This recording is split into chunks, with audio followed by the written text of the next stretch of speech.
Olá, Skiller, como você tá? Tudo bem? Agora a gente vai falar incorporação dos feedbacks na nossa aula de hoje. O ponto muito importante é que agora a gente vai mudar um pouco a situação do slide.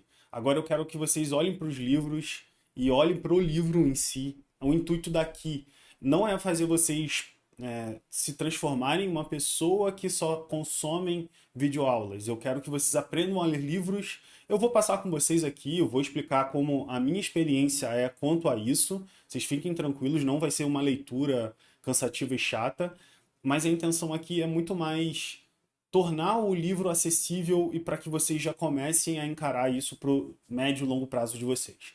Por que que eu acho que é tão importante seguir dessa forma? No início eu quis meio que introduzir vocês na informação, mas agora eu já gostaria que vocês já aprendessem que vocês precisam olhar para os livros de uma maneira totalmente diferente. E vocês vão ver daqui para frente, na verdade, o quão profundo os conteúdos dos livros são. Então, vocês talvez escolham olhar para os vídeos para adquirir um conhecimento. É claro, cada tipo de conteúdo tem sua finalidade, gente. Então, existem livros, ou melhor, vídeos, que são melhores porque a gente precisa de uma coisa mais ágil e não tão profunda, mas dependendo do contexto, se você quer se tornar um bom desenvolvedor, se você quer ter mais insumos, se você quer se tornar alguém encorpado com aquele conteúdo, alguém que sabe do que está falando, que sabe as nuances, os problemas, as vantagens e desvantagens, os trade-offs, as vantagens e desvantagens, trade-off, beleza? É muito importante que você compreenda o quão importante você ler um livro de alguém que escreveu com sua experiência e tudo mais. Então vamos lá. Vou compartilhar aqui com vocês e a gente vai conversar um pouquinho. Bom, vamos lá. O usuário no centro do design, isso é extremamente importante. Quando a gente está desenvolvendo software, gente, vocês precisam compreender que a gente precisa levar alguns aspectos. A gente primeiro precisa entender sobre usabilidade, sobre acessibilidade e o conteúdo, para quem esse conteúdo ele está sendo enviado, está sendo recebido. Vamos lá. Primeiro ponto, o usuário está no centro de tudo que a gente constrói. A gente não constrói algo porque eu gosto. Vamos lá. Eu estou numa empresa e essa empresa, por exemplo, eu vou usar o caso da Smart Fit. A Smart Fit tinha um produto antes da pandemia, antes da gente entrar naquele processo e tudo mais, a gente tinha um produto em que tudo era físico. A gente estava desenvolvendo um aplicativo para catraca, a gente estava no desenvolvimento também de um aplicativo que a pessoa pudesse utilizar as redes da Smart Fit e eles criaram depois uma empresa à parte da Smart Fit. O que eu quero dizer com isso? A gente olhou para o mercado de trabalho e olhou as opiniões dos usuários, o que os usuários poderiam gostar. Por exemplo, eu sou um usuário potencial para a academia também. Se eu conheço bem esse negócio, eu posso construir um aplicativo para esse mercado. Porém, eu não sou o único usuário desse mercado, certo? Logo, se eu não sou o único, você também pode gostar de academia, então eu já tenho duas pessoas que gostam de academia. Logo, eu já consigo testar a minha aplicação e já consigo conversar com alguém que goste. Um exemplo. Eu odeio ir para academia e ter que ficar toda hora botando o dedo. Eu gostaria já de fazer o check-in online, chegar na academia e já entrar, não ter tanto contato com as pessoas. Existem pessoas que não gostam de tanto contato. Então, o ponto importante de tudo isso é com que vocês entendam que eu vou conversar com essa pessoa. Tá, beleza. Como que você gosta? O que que você gosta? Para você é melhor só um clique no botão? Você cadastraria? Você consumiria os produtos que eu venderia lá dentro da plataforma? Você vai fazendo perguntas. Lembra da nossa conversa sobre formulário? Você faz sobre a entrevista? Você faz uma entrevista. E isso é muito, muito, muito parte do nosso dia a dia também. Você não, como desenvolvedor back-end, você tem que ter um know-how muito alto também, muito grande, muito diverso, com multidisciplinar. Você não é só um back-end, você só trabalha com aquela tecnologia. Hoje não é esse tipo de profissional. E eu vou trazer um outro ponto para vocês. Pós-pandemia, e hoje eu estou gravando esse vídeo em 2024. Em 2024, a gente está passando por um processo no mercado em que a gente está incorporando cada vez mais atividades. E atividade, quando eu digo, não é que eu sou back-end, eu trabalho com design, não é isso. É muito mais que assim, o back-end ele incorpora outras habilidades também. ele precisa conversar com o usuário, fazer uma entrevista com o usuário, adquirir esses requisitos, entender o que é para fazer, o que deve ser desenvolvido. E isso, eu usando a minha experiência, no atual cenário, a gente está desenvolvendo, a gente tem um aplicativo desenvolvido e a gente agora está conversando com a equipe de UX Design. A gente leva, porque nós somos os experts do negócio. Então a gente leva para eles o que os nossos agentes trabalham, usam. O meu trabalho, só para que vocês entendam, atualmente, é um gerenciador de tickets, onde temos um agente, uma pessoa que, tipo um call center, que atende esses clientes. Só que não é via telefone, é via sistema. Então eles resolvem problemas sistêmicos de banco de dados, de rede, de tráfego, enfim, coisas desse tipo. O ponto aqui que eu quero trazer para vocês é que o usuário está sempre no centro. Ele está sempre resolvendo e trazendo os feedbacks para a gente. E isso é importante.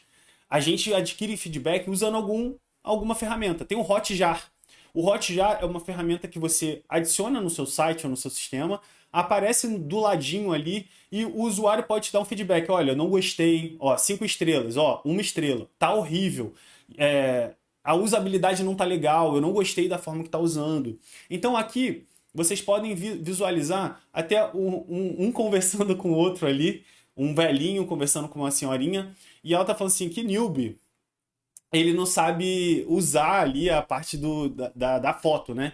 Do aplicativo de tirar foto. Então ela falou assim, você não sabe voltar, ele não sabe voltar o vídeo. Isso é um princípio de usabilidade.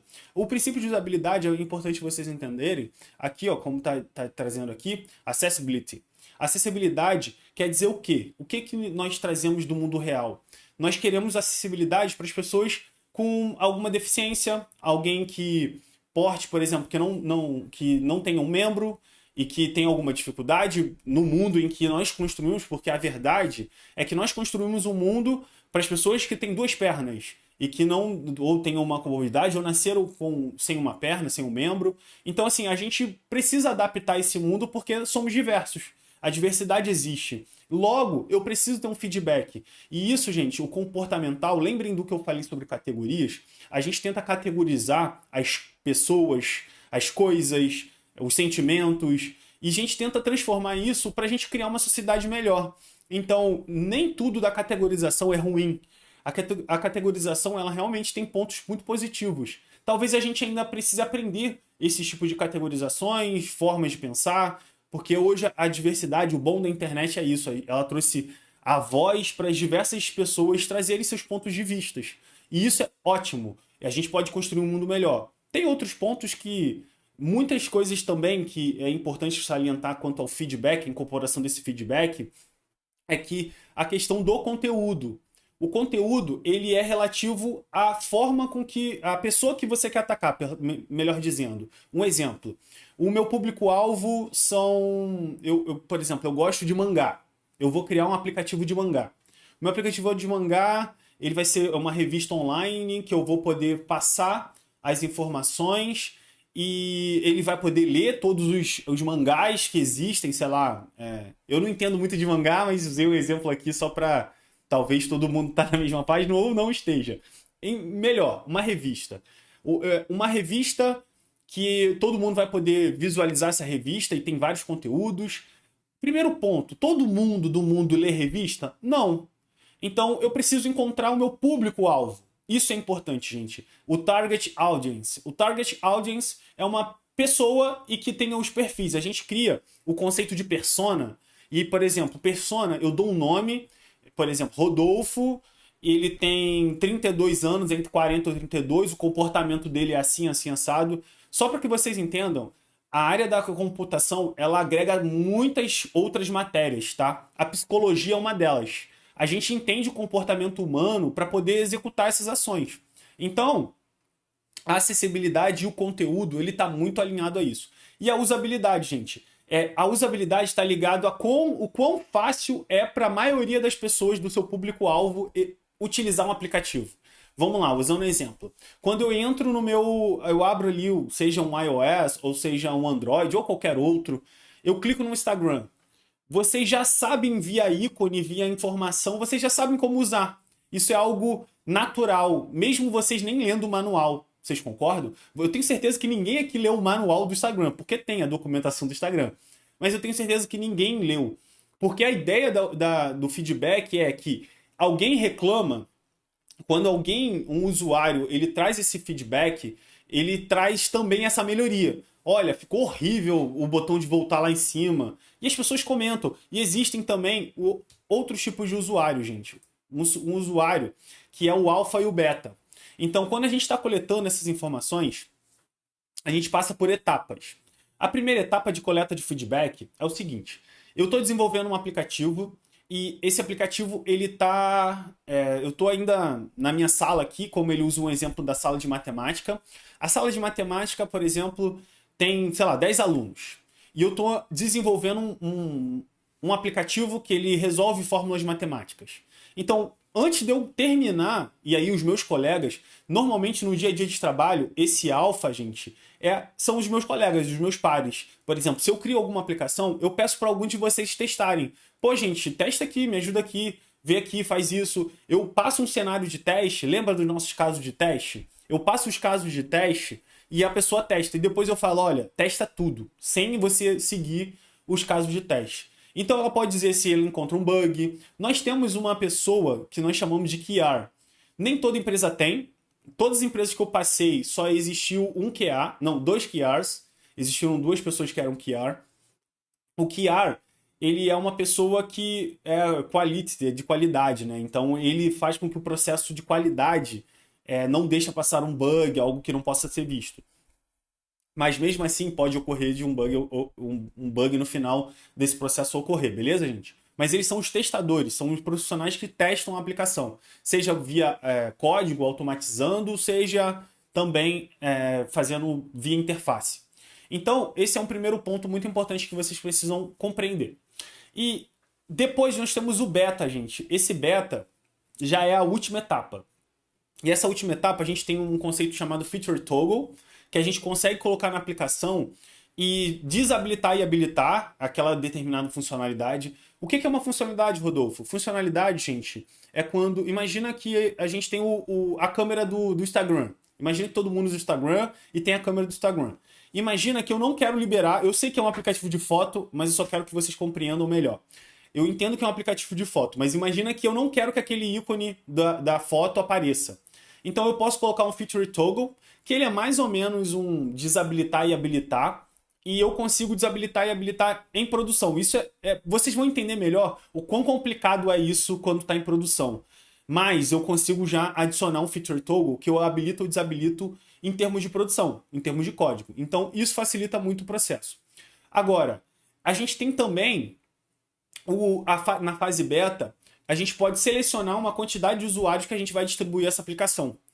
Isso é algo que a gente vai ver aqui, eu vou explicar para vocês, mas a gente consegue, por exemplo, eu tenho uma aplicação para, sei lá, 1 milhão de pessoas e eu quero só que 5% dessas pessoas recebam. Então eu consigo ganhar feedback dessas 5% dessas pessoas, desses 5% dessas pessoas. O que é um baita feedback. E aí, gente, esse baita feedback, ele é importante ser dito, que a gente adquire com ferramentas, como Hotjar ou outras ferramentas que existem no mercado. E isso é bem legal que vocês entendam que é um processo. Então, primeiro a gente normalmente faz os testes da nossa aplicação dentro da nossa equipe, seja numa sala de matemática com os nossos colegas, ou seja num trabalho mesmo, no dia a dia de trabalho com os nossos pares.